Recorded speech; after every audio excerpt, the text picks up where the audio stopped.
Story. My great speech. Not to that. I work in the office. A typical open space, coffee from a vending machine, and an eternal struggle for who will wash the microwave. There is a girl named Lily in our department.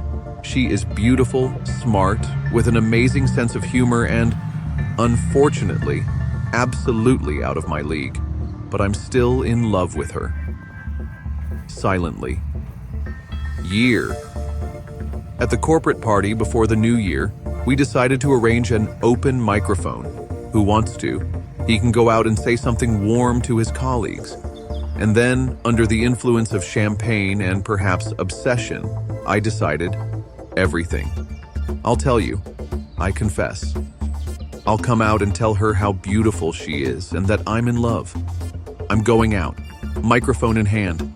Colleagues are watching. I say, we have one girl in our team. It's like a holiday among everyday life. I come to work every day with the thought of seeing her.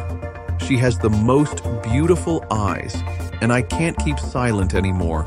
And then Lily, radiant, looks at me with this expression, "What is it, isn't it? Is it about me?" And it was at this moment that I understood that she's not in the hall. She came out when I started talking, and there was another Lily left in the hall, from the accounting department, with which we, attention, once went together in the elevator. And now everyone thinks I'm in love with her, and she's already read, but I think she's even happy. Lily came back in a minute. I heard applause, and like in the movie, everything I said flew past her. And yes, I still sometimes catch strange glances from the accounting department.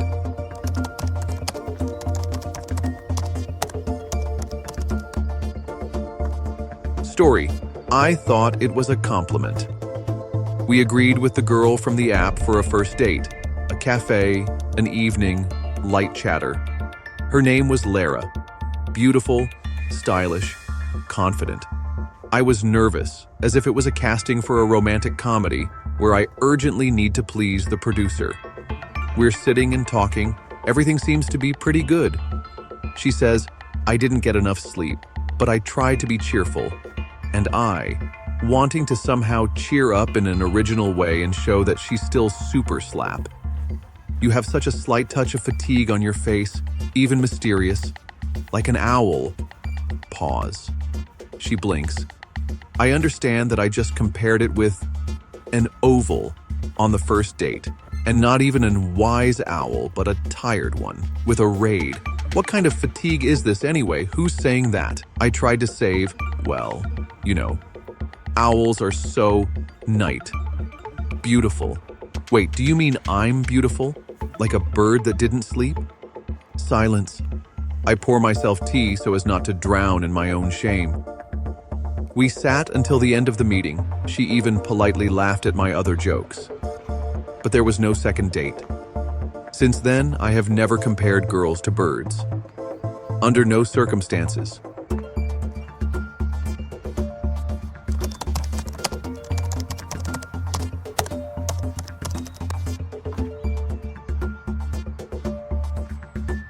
Story. When the date didn't go according to plan. Not according to plan at all. My name is Kostya, and this story is my personal romantic blockbuster. Only without special effects, but with real shame and an unexpected ending. Tanya and I met through friends. We exchanged Instagrams, then messages, then video calls started. She is the one who is usually said to be too good to be true. Smart, with humor, and the very energy that makes you want to live. We chatted for weeks, and finally agreed to meet. I decided to do my best. Restaurant, flowers, weather according to the forecast of norms, and I even ironed my shirt. And this is an event. I come to the restaurant, I'm nervous. And here she comes in. It's as cool as in the photo, even better. I'm delighted, and inside I panic, just not to screw up. We sit down, order food, chat, everything is going well. I feel my heart slowly calming down. They don't bring food yet. I, as a smart one, decided to take a risotto. And risotto is not French fries for you. It's slippery. I make a confident movement with a fork, and the rice with the sauce falls right on her dress. On. White. Flash. Dress. I'm terrified. Tanya looks at the stain, then at me, then laughs. And he says, "Well, it's okay. Now I'll definitely remember this date." I'm shocked. She's joking. I suggest going out to get some breath, and at the same time buy her a t-shirt or something. She agrees. We go to the nearest shopping center, I buy her a simple t-shirt, and she changes right in the fitting room. It turns out, and we both start laughing. A t-shirt with the inscription, "Risk Taker." Perfect. We're walking further. No longer like two people on the first date, but like two accomplices of a ridiculous robbery of a washing machine. We went to the park, ate ice cream, and on the bench, she says, "You know, if you hadn't dropped a risotto on me, everything would have been too smooth. And so it's fun. And we kissed. Seriously. We've been together for a year now, and risotto is still a code word at our house. Type, don't forget to grab a risotto when you go to the store. Translation, don't forget that I love you."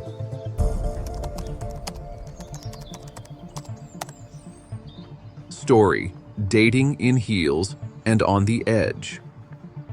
My name is Alina, and I decided to go on a date like in the movies. Heels, dress, curls, perfume fragrance, from which men should faint, in theory. His name was Max. We met at a party with mutual friends.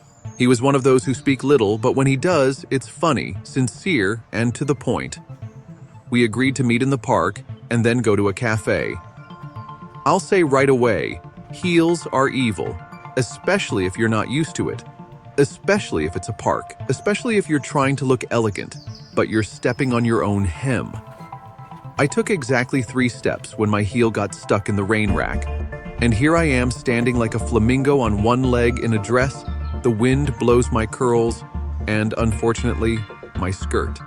And Max just looks, not understanding whether it's a joke or not. "Is everything okay?" he asks. "Yeah, I'm just checking the stability." "Yeah, heels or a relationship?" He approached carefully, released the heel, and suggested, "Listen, let's make this date real. Take down these torture devices. Let's go for a walk barefoot. I'm stuck." He really suggested it seriously. And then he took off his sneakers and stood on the grass. "Come on, be free, I won't tell Mom," and I took it off. Yes, on the first date, barefoot, in a dress, on the grass. We walked like children. Christmas trees, laughter, running in a race, a cafe where I sat, wrapped my legs in his hoodie. And when we reached the bus stop, he said, "I knew you were cool, but I didn't think you were that cool. And barefoot. It suits you even better." Since then, heels have been in a box. And I've been walking barefoot with him for 2 years. Yes, I was also without heels at the wedding. Do you want more? I can do something with a fake date, a chance meeting, jealousy, a double coincidence, or even with a slight fantasy shade.